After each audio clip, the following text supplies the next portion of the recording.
송은재TV 시작합니다. 오늘 이 지방선거가 끝이 나면 이 지방선거 결과는 어떻게 될까? 앞으로 전국 윤석열 정부에 어떤 영향을 미치게 될까? 그 다음 현실적으로 국민의힘 당권 경쟁, 이준석의 당대표 무너지느냐? 누가 당권을 차지하느냐? 민주당은 이제 지금 당권이 비어있지 않습니까? 비대위 체제지 않습니까? 이재명이 당권을 차지할 수 있을 것이냐? 관심거리입니다. 여러분들과 함께 한번 짚어보도록 하겠습니다. 송은재TV 아직 구독자가 아니신 분 혹시 계시면 구독, 좋아요 버튼 저한테는 큰 힘이 된다는 말씀 드립니다. 지방선거 결과 17개 광역자치단체 선거 결과가 승패를 가른다. 그러니까 17석이니까 국민의힘이 10석 이상 되면 국민의힘이 이긴 것이다. 민주당이 7석 이하가 되면 민주당은 진 것이다. 국민의힘이 10석 이상 국민의힘이 이길 것이다 라는 전망입니다. 7시 반에 방송 3사의 출구조사가 발표가 됩니다.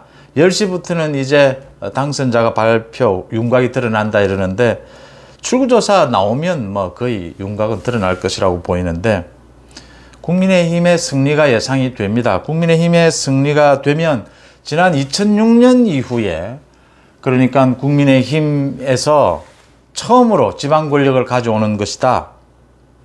윤석열 정부가 국회 권력은 지금 민주당이 장악하고 있지만 앞으로도 2년간 윤석열 정부로의 교체, 이어서 이제 지방선거에서 10석 이상이 되면 윤석열 정부에 대한 국민적인 지지가 확실하게 구체적으로 드러나는 것이기 때문에 윤석열 정부가 힘을 받는다. 힘을 받는다라는 게 무슨 말일까? 우리나라는 대통령제 중심 국가입니다. 대통령이 주도권을 갖고 할 수 있는 많은 힘을 갖고 있습니다. 실제적으로. 근데 그 힘을 조금 가끔씩 불합리한, 좀 설득력이 떨어지는 그런 경우라도 치고 나갈 수 있는 대통령의 권한으로 이 전국을 뚫고 나갈 수 있는 그 힘은 여론에서, 지지율에서 생기는 것이거든요. 그러니까 이런 지방선거에서 구체적으로 지지하고 있다, 국민들이 지지하고 있다는 게 드러나면 윤석열 대통령이 민주당의 검수완박에 대해서 그걸 격파할 수 있는 많은 힘을 갖고 있지 않습니까? 법무부에서 그런 힘들을 그대로 쓸 수 있다, 추진력이 생긴다라고 하는 부분이고요. 민주당으로서는 국회 권력을 장악하고는 있지만 힘을 잃게 될 것이다. 그러니까 국민들의 지지, 여론을 받지 못하면 비합리적인, 조금이라도 설득력이 떨어지는 일은 할 수가 없게 되는 겁니다. 그러면 스스로 이제 자신의 죽는 길을 택하는 것, 죽는 길로 자기 입지가 좁아지는 것이다. 이게 이제 무서운 것이지 않습니까?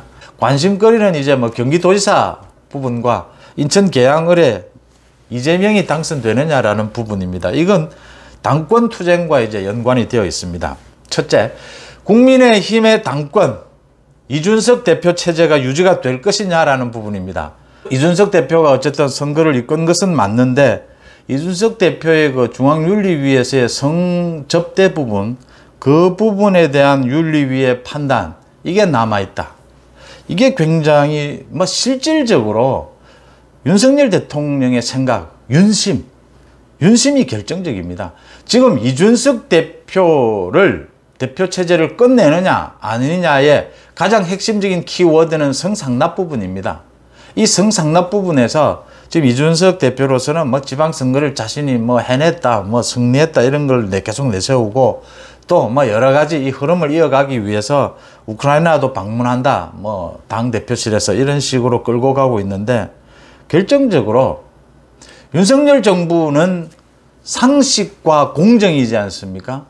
이준석 대표에 대한 이 성상납 부분을 윤리위에서 정확하게 엄정하게 선을 긋지 않으면 이 공정이 무너지게 되는 겁니다. 그러니까 성상납 부분이 없었다면 이준석은 살아날 수 있습니다. 성상납 부분이 깔끔해져야 된다는 겁니다. 이 부분을 짚고 가야 된다. 이건 윤석열 정부의 법치, 공정과도 관계가 되는 부분이다. 그래서 윤석열 대통령도 이 부분에 대해서는 어쩔 수가 없는 상황이다. 윤석열 대통령의 생각도 공정, 상식이지 않습니까?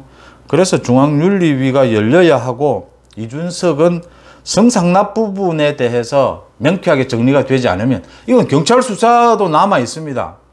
그러니까 집권 여당의 대표라고 해서 경찰이 제대로 수사하지 않는다 이렇게 돼버리면 지금 이재명에 대해서 경찰 수사 벌이고 있는 게 얼마나 많습니까?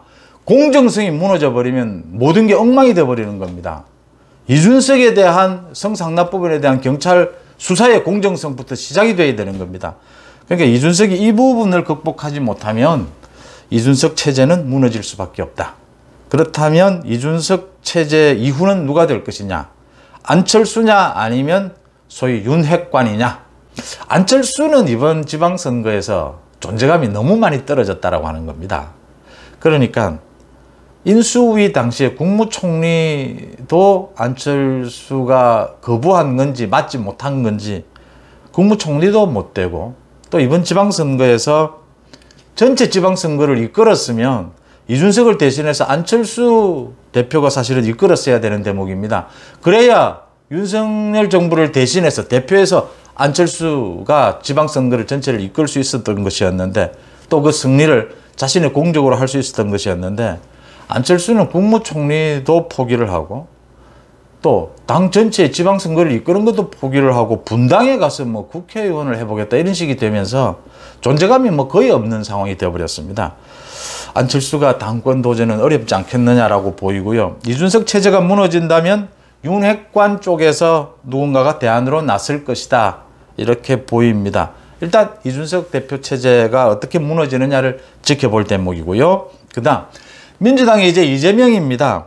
이재명이 뭐 인천 계양을에서 떨어지면 뭐 끝장나는 거고요. 이재명은 더 뭐 볼 것도 없는 겁니다. 근데 이재명은 되는데 민주당이 지방선거에서는 이제 패하는 것이지 않습니까? 이럴 경우에 민주당이 골치 아파진다라고 하는 부분입니다. 어차피 민주당은 지금 이재명이 떨어지더라도 민주당은 친문 주류는 유지가 되겠지만 이 친문 지금 주류도 많이 바뀌지 않을 수가 없지 않습니까? 대안이 없는 상황이지 않습니까? 뭐 설사 이낙연이 다시 컴백을 한다 하더라도 이낙연으로 대안이 되겠느냐?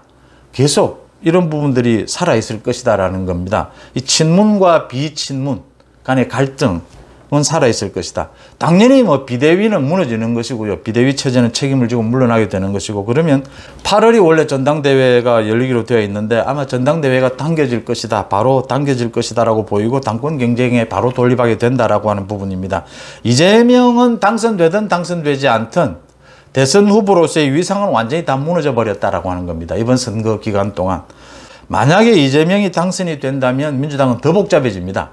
이제 이재명은 모든 시체들을 밟고 당권 도전에 나서야 하는 입장입니다. 자신이 살기 위해서라도. 그러면 이걸 주류인 친문이 용서를 하겠느냐? 이 대목에서 이제 격렬하게 당이 두 개로 쪼개질 위기까지도 갈지 모른다. 이재명의 권위는 다 무너져 버렸고 이제 이재명은 법적 심판이 남아있는데 검찰과 경찰의 수사가 남아있는데 정치적으로도 다 무너지고 법적으로도 다 무너진 이 이재명이 당권을 지겠다고 악착까지 나서는 이 상황 민주당은 최대 위기를 맞게 될 것이다. 친문으로서는 이 이재명에 대항해서 누구를 내세울 것이냐 이낙연이냐 아니냐 뭐 이런 부분들에 대한 이야기입니다. 이재명이 떨어진다면 그나마 민주당이 쪼개질 위기까지는 가지를 않습니다. 그런데 이재명이 만약에 당선이 된다면 지방선거에서 모두가 지금 망하는데 이 시체를 밟고 이재명이 당권 도전에 나서면 민주당은 굉장히 위험해진다.